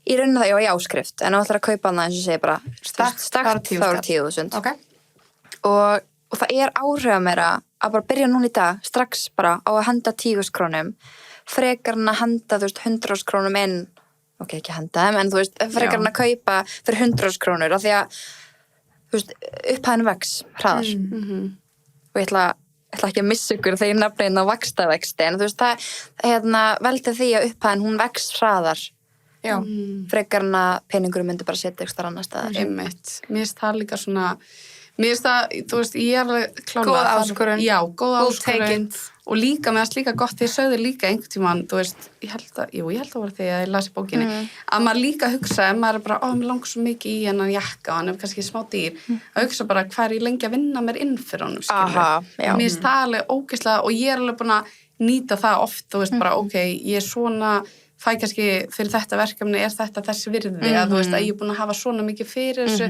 skilur þannig, já, það er alveg góð regla líka sko. Ég held að það sé líka breytist svolítið eins og við höfum talað að tala smá út úr hérna en þú veist þegar maður byrjar að versla svona quality over quantity og byrja svona, þú veist cost per wear er eitthvað sem ég fer rosalega mikið eftir bara er ég að nota þetta það oft og hvað er ég búin að komast niður í cost per wear, skiljum þannig að það er svona girl math en samt svona actual math þá er ég búin að eigða minna út frá þessu, skiljum virkaði allavega fyrir mig svona að kaupa þá frekar eitthvað sem að ég mun nota þá miklu lengur heldur en eitthvað sem endist síðan ekki neitt og mér finnst líka samt sko, og núna er ég búin að vera ósla dugleg, ég er búin að taka allt í gegn búin að vera að selja mikið og núna er ég að hugsa eitthvað svona, það er líka ósla sniðið að selja eitthvað sem maður er ekki að nota og fjárfesta. Svo það er líka það ekki? Jú, en svo líka því ég var sjálf að taka minn fattaskáp og ég hugsaði að ástæðan okkur líka fólk þorir ekki að byrja að fjárfesta því það er hrætt við að tapa pening og það er bara mjög skiljanlegt og bara mjög mannlegt en ég var að fara í gegnum fattaskáp minn og það voru alveg nokkra flíkur sem að ég bara aldrei notað og ég samt það er alveg mjög ólíkt mér því ég hugsa öll kaup bara 5 sinnum í gegn sko en af því að er það ekki líka bara tapaða peningur þú veist þau eru búin að kaupa þér einhver flík og þú er bara aldrei notað hana 100%. Bara 100. Þú veist, þannig að maður þarf líka að hugsa svona, þú veist, hvað er tapaða peningur? Þú veist, því við erum öll hrædd við að tapa pening, en já, hann getur líka legið bara inn í, fataskápnum, skilurðu. Það er sjúklega góða punktur. Mér finnst líka, sko, eins og ég allan upplega, og kannski þið tengi út að við erum alltaf svona svipum aldrei. Þú veist, ég var svo hrædd við peninga eftir, kreppuna, að sjá alla gangi gegn svona erfiða hluti, bara smá sætnátt, þannig það er svo gott líka að tala peninga bara, það er líka jákvætt og maður þarf ekki að vera hræddur við peningarna. Nei, einmitt. Ég skil það mjög vel og það er líka eitthvað sem að, hefur hrætt fólk af því það með heyrir og eða bara, jafnvel sá fóreldra sínum gangi gegnum erfiða tíma og þá einhvern veginn hefur það áhrif og sérstaklega að fólk heyri sjóði og við fáum ennþá oft svona eitthvað skilaboð en að hætti að tala sjóði, ég tapaði öllu mínu, þú veist, og það er bara og það er bara þannig og var þannig, en í dag búum við sko miklu strangar regluverk og ég er ekki að segja, það er mjög óleiklegt að það sem gerðist fyrir 15-18 árum síðan sé að fara að endurtaka sig. Ég erst að meina að fólk misti bara allt í kreppunni. Já, ég veit að misti allt, en er að meina sjóðir, já, náttúrulega bara gufi upp og ok, já.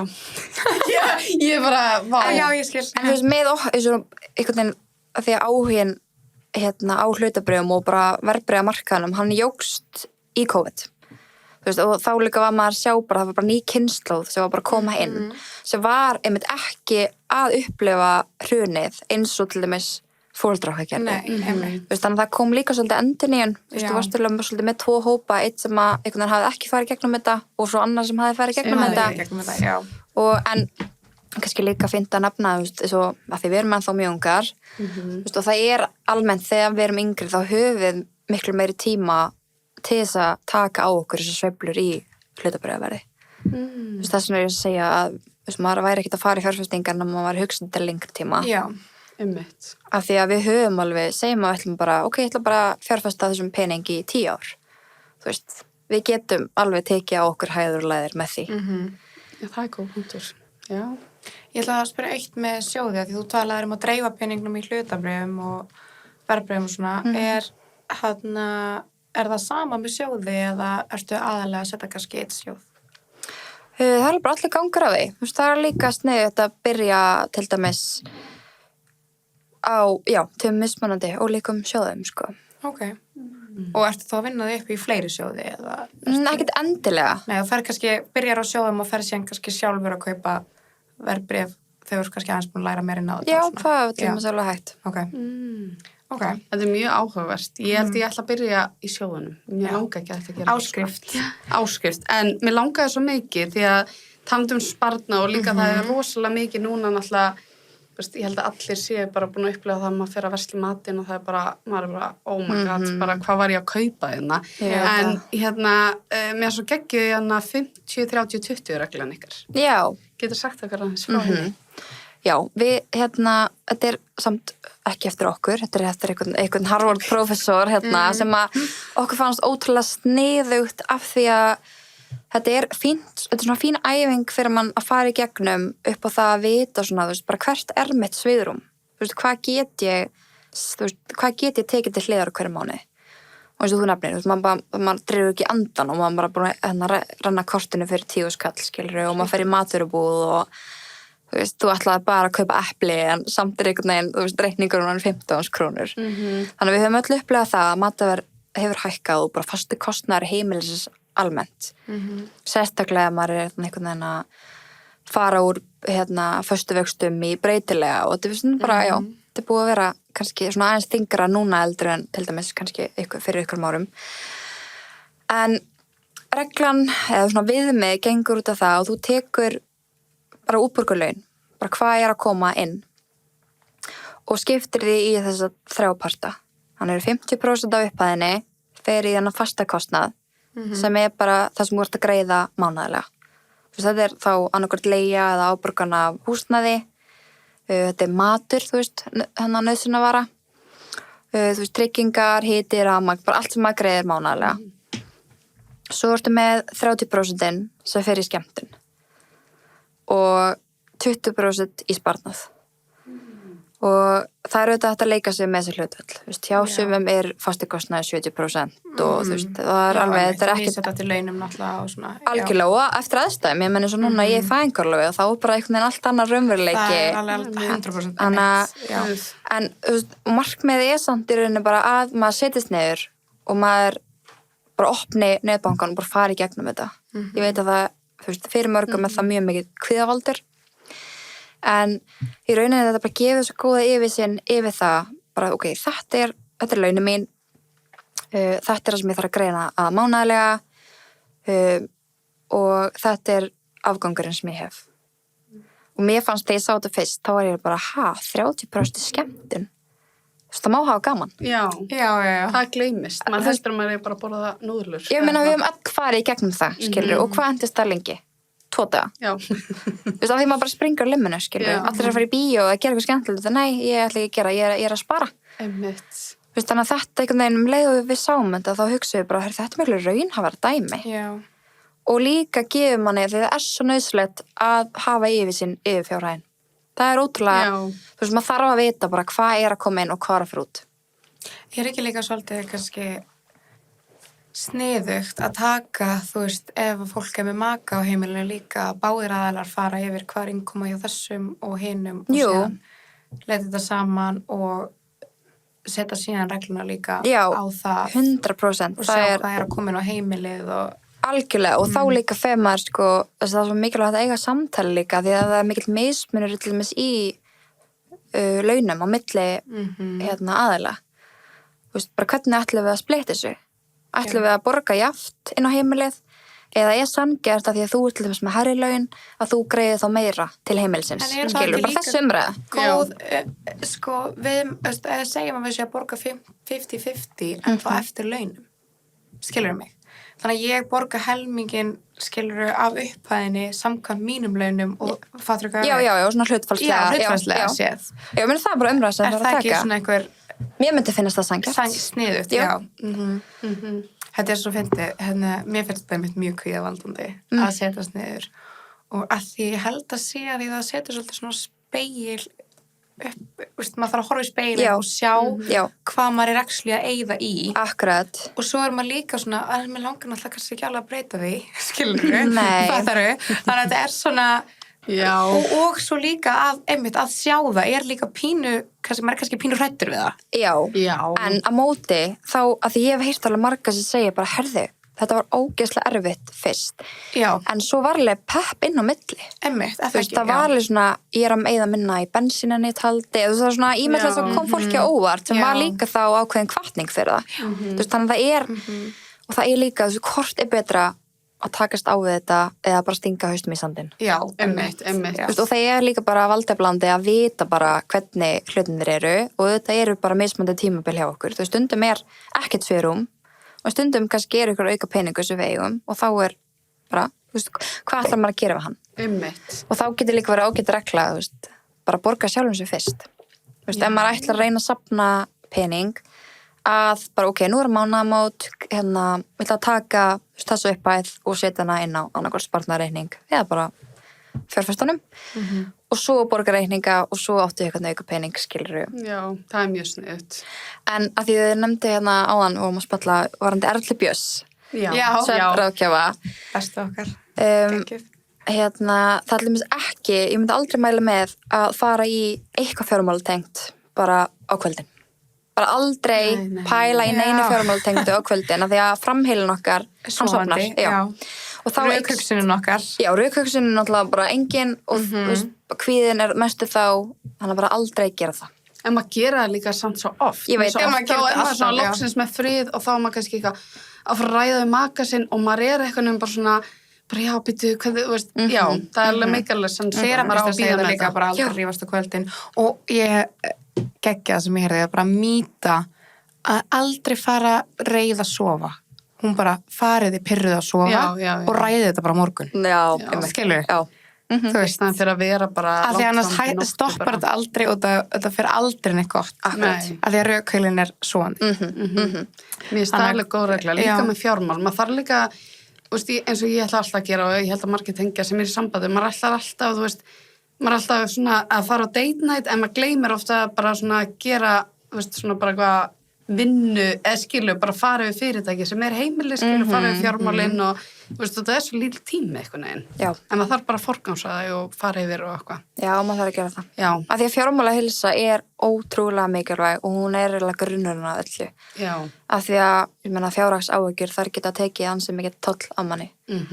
Og ég man ekki hver tölfræðan en allavega skilnaður, ástæða skilnaðar það alveg mjög algengt að það sé út af fjármálum. Já, ok, ég vissi það ekki. Vá. En líka, þú veist, svo þetta svo mismunandi, þú veist, bara mismunandi hvað maður heyrir. Sumir, þú veist, þegar eru í sambandi, þá bara annar aðeins sem sér bara allt og hinn bara veit ekki neitt hvað að gerast. Þannig, það alveg gott að báðir sér. Það mjög svona mikið America. Það mjög svona... bara, þú veist, að hinn bara með og bara... Já, veit það ekki. Og það svolítið leiðilegt að þetta yfirleitt konurnar sem eru ekki innvolar, eða svona vill yfirleitt þetta á þann bólum, skilur að það sé svoleiðis. Það sem svo geggja að við séum þátt, þannig við erum að hvetja alla bara... Konur, fjárfestar og fjármál. Já, og líka bara vera meðvitaðar einmitt og líka, þú veist, allt svona, út af nú svo mikið svona streymisveitur og svoleiðis. Þú veist, komið góður, ég búin að vera skráð í svo mikið, maður bara Netflix, Disney, bara, þú veist, og svo maður þarf ekkert á þessu öll að halda, sko. Nei, maður getur tekið sirpur, maður kannski greiða bara, 2.500-2.000 kall á mánuði og maður finnst þetta ekkert mikið, en svo þegar maður fer að telja þetta yfir árið, þá þetta alveg ágætt upp. Svo getur maður líka, eins og ég og Adam vorum að borga bæði Netflix. Já, svo maður hitt það líka. Oh my god. Bara alveg óvart í svona ár. Stelpur, ég ekki að ljúga. Það svolítið sárt. Það af því að við vorum ekki að setjast niður og bara skilur, af því að þú veist, kannski okkur leið bara eins og við þurftum þess ekki þá eða hvað var skilur og bara, maður pældi ekki. En ég held alltaf til dæmis bara eftir að þátt að ég áttur að mæta heim bara sjúklega pettuð bara. Ég áttur að mæta eftir bara sko. Með bara skjali, bara let's go, sko. Það gott. Þegar líka þá getur maður bara meira að tekið eins og ykkur sirpur, þú veist, bara ok, ég ætla að þegar bara í desember eða eitthvað, þá ætla ég bara að kaupa Disney Plus, og þú veist, þá ætla ég bara að horfa þessa serju og svo þegar ég er búin á því þá bara segja upp. Já. Svo bara, já, algjörlega bara vera meðvitaður og ég ætla alveg klálega að fara. Ég hef svo oft farið inn á þetta út af þú sagði þetta var mjög einfalt þannig appinu hlutabréf eitthvað. Svo ég bara, gefst ég bara upp. Ég bara svona, þannig þú ert að sína okkur þetta eftir. Já, svo ekki gera það. En líka sko, að því eitt að horfa innlenda markaðin, en svo getur maður líka fjárfest erlendis og það bara öll þessi fyrirtæki sem við erum kannski vesla day to day, þau eru skráð á markað. Þú veist, þannig að við gætum bara... Getur við keypt í því? Já. Bara alveg eins og... Já, það Inn á hvað maður þá að fara? Gæti ég ekki keypt bara Netflix eða eitthvað? Já. Hluta. Já. Keypt Netflix? Nei, ég meina, þú getur bara keypt hlutabréf, þú veist, Netflix, þú veist, Chanel, Lululemon, Nike, bara öll þessi snirtuveru fyrirtæki. Þau eru eiga í Chanel. Já, ég meina, það hægt. Já. Þannig að en þá myndi maður nýta svona erlend smáforrit sem að Hver eru þau? Eitt heitir til dæmis Revolut. Ég svona hef helst fyrir að nota það. Það svona mjög, þægilegast. Svo ykkur fleiri, ég man ekki alveg nöfnum á þessu. En varst þú bara þegar þú byrjaðir, bara svona forritni, varst þú bara þegar þú áður og byrjaðir í þessu öllu, varst þú bara gekk góða bara í þessu öllu, eða skilu, varstu góðið að spara og bara, eða, þú veist, ert þú bara með þetta alltaf hreinu, bara áttu bara mörg hlutabréf, bara hún í sjóðu, bara Bjarni og Bönnin og bara allir, bara. Veistu hvað ég meina? Maður ekkert með þetta á hreinu, en ég byrjaði til að snemma. Þegar ég útskrifastur háskóla, þá áhuginn komin og ég fer bara að dýfa tannum í þetta. Og það bara svo með hvað annað, leið og maður fer að þekka þetta betur, þá, þú veist, tristir maður sér betur í þetta og og áhættu svona meðutundin hún eykst, þú veist, þannig að maður kannski tilbúin að taka meira áhættu. Já, einmitt. En að móti það svolítið leiðilegt þegar maður að vinna við fjárfestingar, þá mjög hamlandi, þú veist, ég get ekki verið bara að kaupa og selja eins og ég vil fyrir minn eigin reikning. Þú veist, ég þarf alltaf að biðja leyfi og svona. Okay. Þú veist, þannig að þeir sem að vinna marka, þeir ekkert endilega bara alltaf með þetta, því að, þú veist, og í rauninni eru kannski starfsmenn, svona fjármálafyrirtæki, ekkert endilega að kaupa og selja stöðhlutabréf. Þú ert ekki eitthvað, geða eitthvað dýl, kaupa þetta? Nei, það ekki svoleiðis. Já, okkur langaði að spyrja þig svolítið svona, líka bara svona út af ástandinu og alls konar og við fengum nokkra spurningar þetta á Instagraminu. Varðandi íbúðalán og fasteignir, þegar maður að fara að kaupa sér fasteign og hvernig þessi óverðtryggt, verðtryggt. Akkurat. Já, kannski hver what bara... is what? Breytilegir, óbreytilegir, fastagreiðslur. Já, ég veit það. Þetta alveg. Já. Þetta alveg bara svona, úff. Ég skal aðeins líka sjálf bara, já. Voru ekki að tala um hvað skemmt? Það er bara rétt svo snert þessu. Já, einmitt. Sko, eins og núna eru náttúrulega vextir, við höfum aldrei séð á jafn háa. Bara stýrivextir Seðlabankans eru mjög háir, sem þýðir það að vextirnir á lánunum okkar eru mjög háir, en á móti líka, vextirnir sem við fáum á sparreikningunum okkar háir. Skilur eins og það bara að maður ég held að maður að fá bara 9% vexti, þú veist, á spari fyrir sitt, skilur þannig að það helst í hendur, en já, munurinn á verðtryggðu og óverðtryggðu. Verðtryggð eru, þau fylgja vísitölu neysluverðs, my god, mér líður svo bíl plata og ég verið að auglýsa þetta, að lýsa þessu. Verðtryggð þá,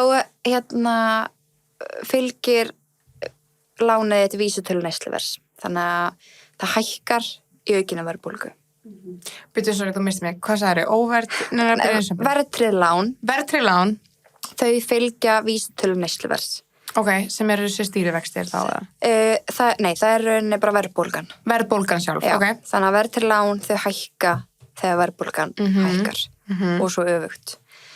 Óverðtryggð lán, þau fylgja ekki þessari vísitölu. Ég reyna að útskýra það. Já, þetta með ekki að sé með þér.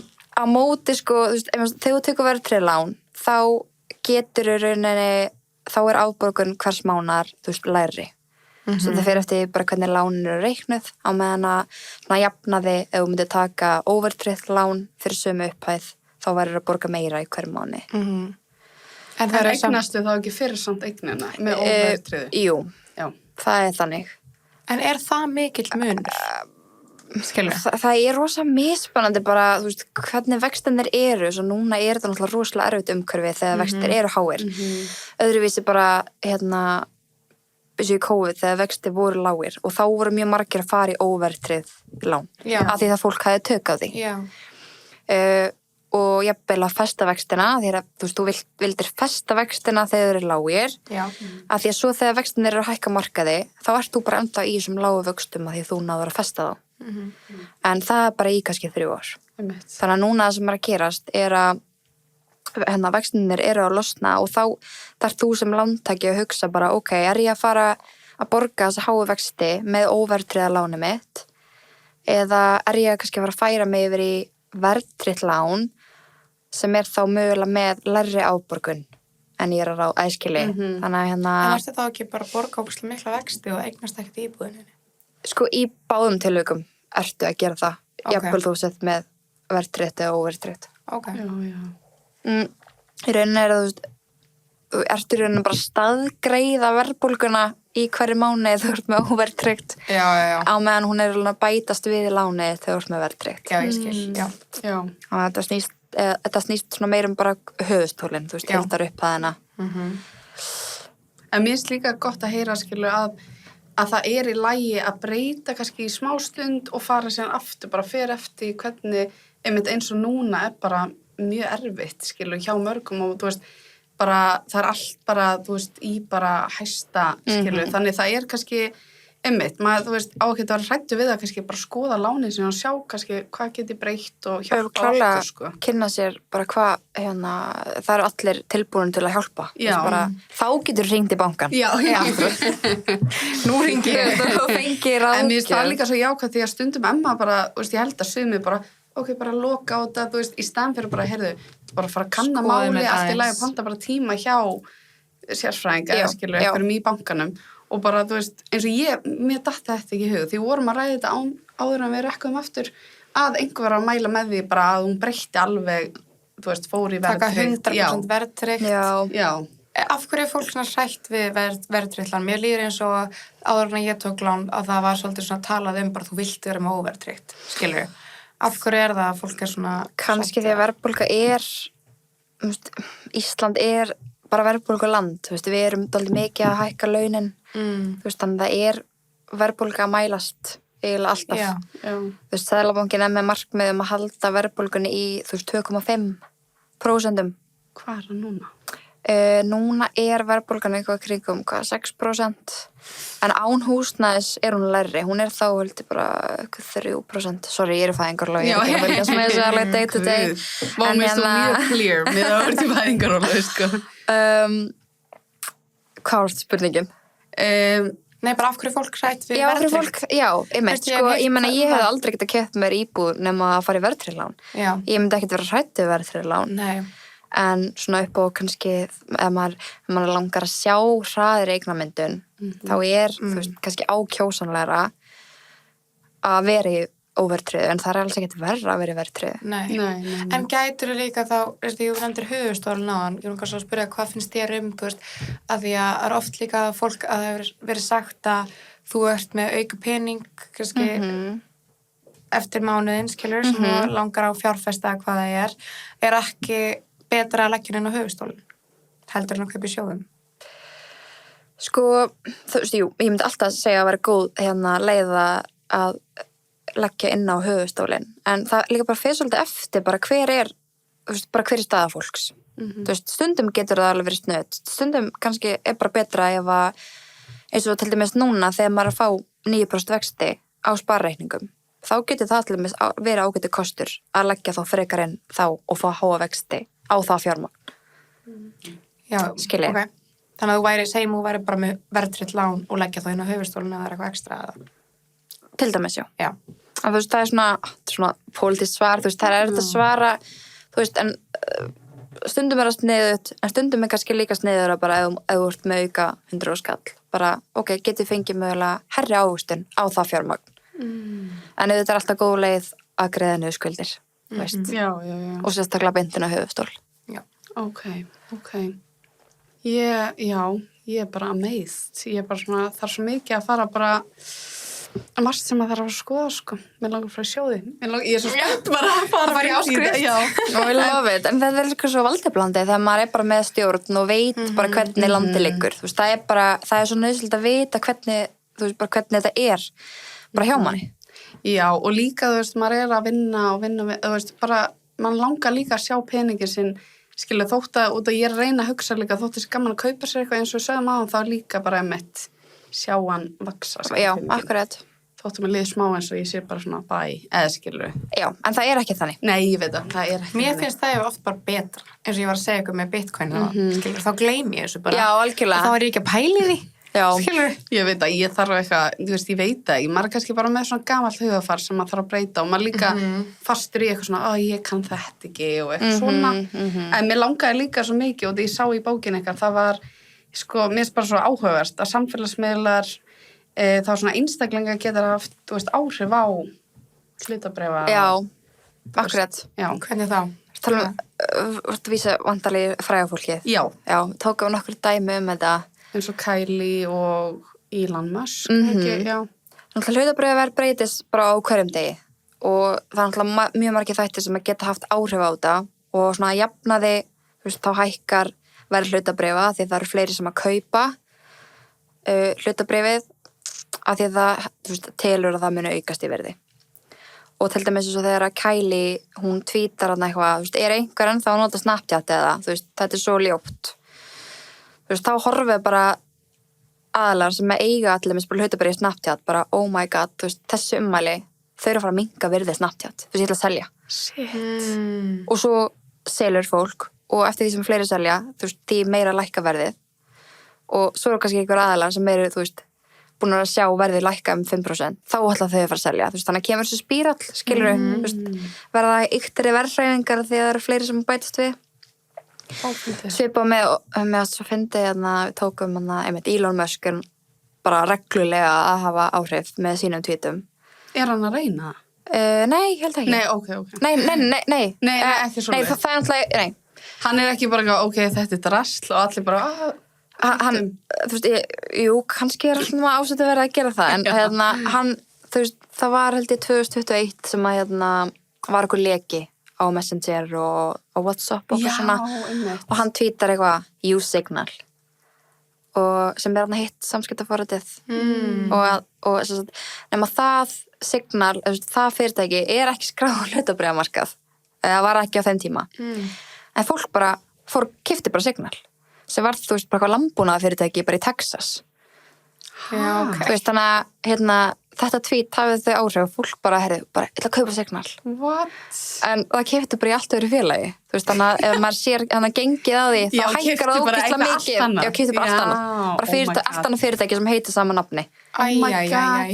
Þú veist, svo bara hækkaði það gett mikið og svo bara degi eftir það allir föttu þetta var ránt og bara blúp niður. Oh my god. Oh my god. Og báka það að fyndi. Mér langar samt að spyrja þetta eitt þegar þú ert að tala ef veist bara svona, ég veit alveg, bara svona fyrir fólk, ef þetta veit ekki, þegar þú segir kaup og selja, hvernig veistu hvenær átt að selja og hvenær átt að kaupa? Já, og veist, já, hvernig selur gerur það líka bara í appinu, ítir bara að selja eða, já. Þú veist, já, og þú getur alltaf selt það, skilur, bara og getur valið að selja, þú veist, hluta eða allt.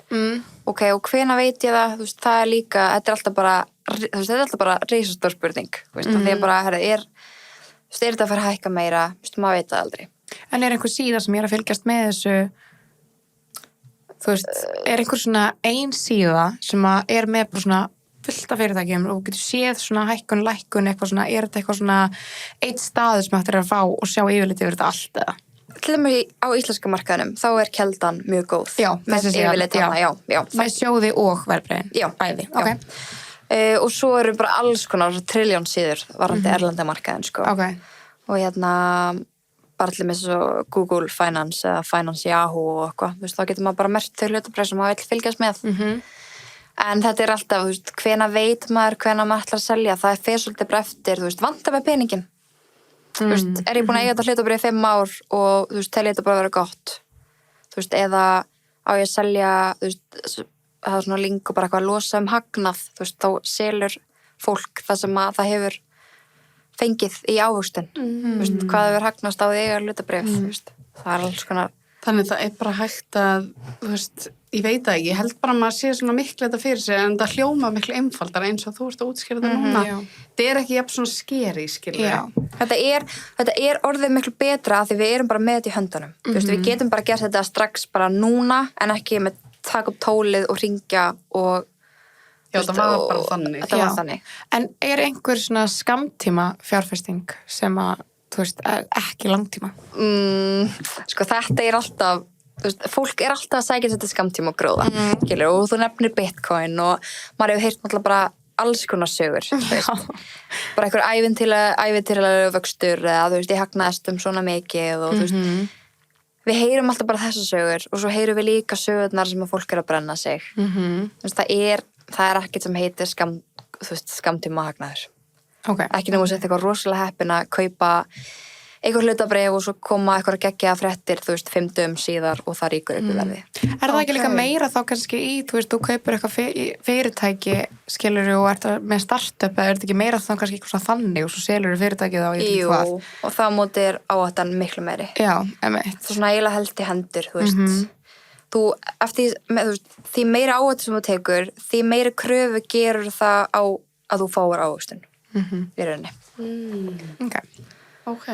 Vákvæðan og læra mikið. Ég smá bara svona, oh my god, ég held bara, eitthvað, en já, sástu, við erum alltaf með ráðvikunar sem við gleymum eiginlega næstu alltaf, en... Nei, við erum búin að muna þetta í 11 þáttunum. En við erum alltaf með því En við segjum það alltaf, herðu já!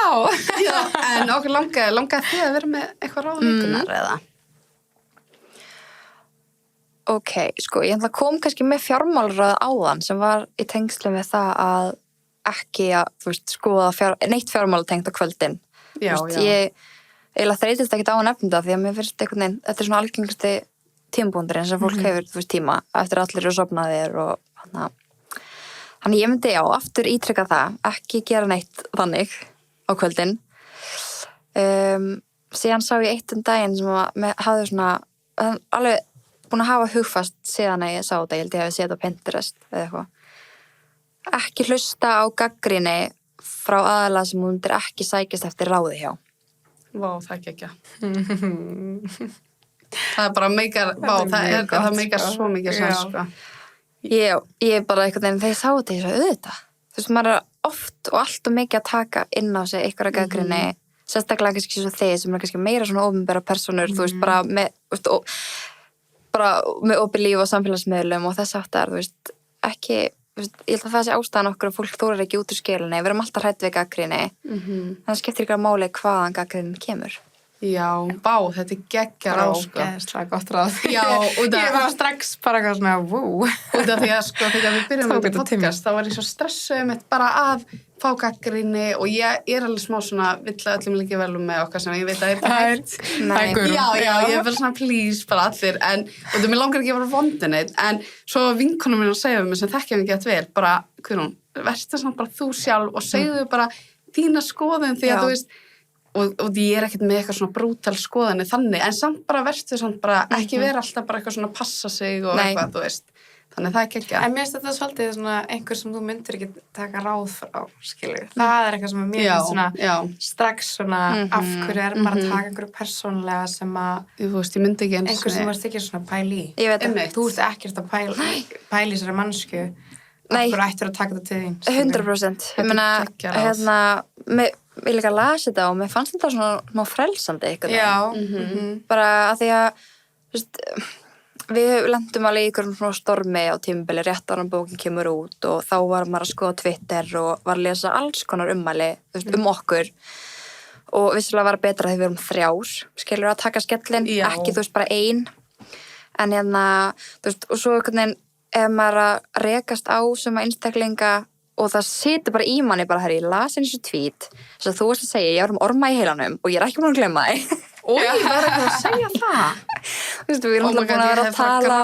Nei, við erum alltaf bara að tala um peninga og það er ekkert sem er jafn viðkvæmt og peningar. Eða peningar og kannski kynlíf, eða skilur þau gerður í blöðs og sagði bara, herri, þú veist, þeir eru nákvæmlega sama stað og ég var fyrir 10 árum þegar ég var að byrja til að tala um kynlífstæki, skilur þau. þannig að já, það var ýmislegt sem ég var bara Svona touchy topic. já, mjög, þú veist, og snerti fólk og það er bara mjög skiljalegt og það er líka eitthvað sem við höfum svona kannski reynt eitthvað, við ætlum ekki að segja þetta eða við getum móðgað þennan en það er bara ekki tjá því komist, þú veist, aðstæður fólks eru mismunandi stundum bara við tökum heldur ekkert persónulega ef einhver eru að unfollow okkur eða þú veist, við erum bæði ekki fylgjast með því en að því aðstæður eru bara mismunandi stundum bara ekki til í það að fylgjast með eitthvað svona þá bara unfollow maður og svo þú veist, hálfu ári síðar bara herrum, maður er svo til í eitthvað átak, þú veist, ég ætla að fara að followa þennan en já, þannig að það var geggjaráð. Þetta var geggjaráð og líka bara allir að taka þetta til sín, sko. Þetta er bara, þetta er búin líka bara svo geggjað þáttur. Ég þarf ekki að hlusta hann aftur. Ég er svo spennt, sko, í þetta play þegar við erum búin að edita hann og þetta er bara, þetta er, veist, ég er líka svo fegin að komst, ég er smá líka, ég fekk allt inni út að þú varst náttúrulega bara 4 mánaða strák, sko. Og 1 2 og ég var alveg bara, oh my god, ég held að hann væri aðeins eldri en óslega þú gasti tíma og komst til okkar bara tími sem er svona, herra, ég skal kíka eins út og líka bara síman er og silent og ég veit ekki hvað að frétta og ég bara, he's fine. Nú er við bara sveitt með krakkana bara eða kannski ég líka var leiðinni bara, þú veist, í bíl ein að hlusta tónlist geðveikt í traffic, nice bara ég verð aðeins lengur það var smá það er bara geggja þetta var geggja þáttur og við mælum alltaf með að fylgja þér þú ert svona squeeze, það er gaman að fylgja þér og líka náttúrulega Fortuna Invest það er alveg, ég er búin að læra svo mikið og ég bara ætla að taka þetta núna ennþá meira til mín, sko, allt, sko ég var ótrúlega gaman að koma til ykkar en líka þess að mér langar að ítreka þetta er ótrúlega skemmtilegt og bara eins og þú veist, að eiga þetta samtal við vinkonur, bara hvað eru það að gera þú veist, þetta eflir mann bæði í einu vegferð en líka við getum svo mikið kennt hver annarri og þetta er bara það sem að gaurar gera svolítið mikið þú veist, og við þurfum bara sem konur að taka bara fyrsta lagi stjórna okkar eigin fjármálum fara fyrir eigið fé og helst að reyna að fjárfesta af því að það eru peningar sem stjórna öllu í okkar samfélagi hvort sem það okkur líkar það betur eða verð þú veist, peningar eru að stjórna því hvaða þú veist, lifur framleitt þú veist, bara öllu, bara í rauninni bara skiptir ekki máli hvað við erum að tala þú veist, það er bara allt að ræðast af fjármagni og hugmyndir kvenna fá minna fjármagn sem því það að það eru færri lausnir að koma sem henda okkur og þetta skiptir bara ótrúlega miklu máli þetta er bara ótrúlega mikilvæg breytur í okkar samfélagi og með svo ótrúlega fæ að koma með gott dæmi að því að það veist fyrir svona mánuði þá var eru þið með Flow appið já.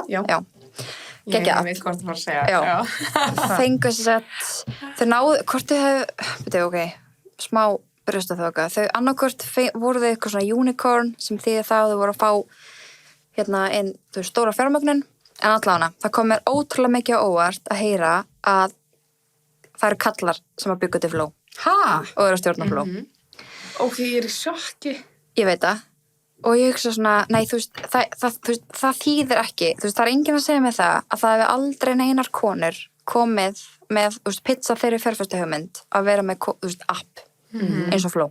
Það er enginn að segja með það að enginn kona hafi ekki gert það. En þetta er svo lýsandi að þarna þetta er bara metið á, ég veit ekki, marga milljarða en það eru kallar að stjórna þessu. Já. Og fara kallar á túr. Nei. En vissu ekki líka með upplýsingarnar sem þeir eru að selja í Bandaríkjunum? Sáðu þið það ekki? Nei. Ég ætla ekki að tala eitthvað, ég las þetta bara, sko. Ég sé það ekki dýrar en ég geta. Það er áfram selja, upplýsingar, datað, skilur þannig að þú veist, í Bandaríkjunum, við erum góðið á Íslandi, þau hafa ekki okkar data. Selja upplýsingar sko, þegar konur eru óléttar upp á, þú veist, abortions og allt þetta, þeir eru náttúrulega svo geðveikir þarna í oh my god. Í alvörunni. Það er ekki. Já, ég skal senda ykkur þetta er. Já, ég bara en mér þetta er svo skýrt dæmi það bara þarna eru kallar að pitcha ykkur hugmynd þeir fá fjármagn og þeir geta komið hugmyndi sinni á flug það er bara algjörlega rétt höfð sko. Þetta er bara þannig að þarna skiptir þetta ótrúlega miklu máli ef að kona myndi fjárfesta í meira mæli og fara fyrir auknu fé í heiminum þá erum við á betri stað já, vá, sammála bara konur eru bestar það er bara áfram konur og ég lofa að þú veist, bara dýfið tánum í þetta, taki skrefið, að þetta er mjög skemmtilegt og þetta verður skemmtilega núna þegar við sjáum að verðbólgar að lækka og vonandi lækkar Seðlabankinn stýrivexti.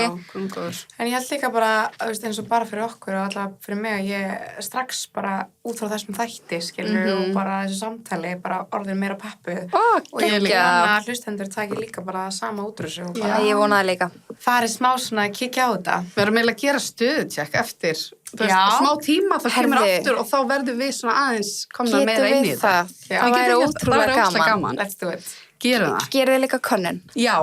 Þannig að við höfum eitthvað mælikvarða. Þið sem eru að hlusta, þið farið í þetta með okkur. Já. Love it. En takk æðislega fyrir komuna. Já, takk fyrir mig. Gaman að spjalla við ykkur. Við getum spjallað endalaust. Já.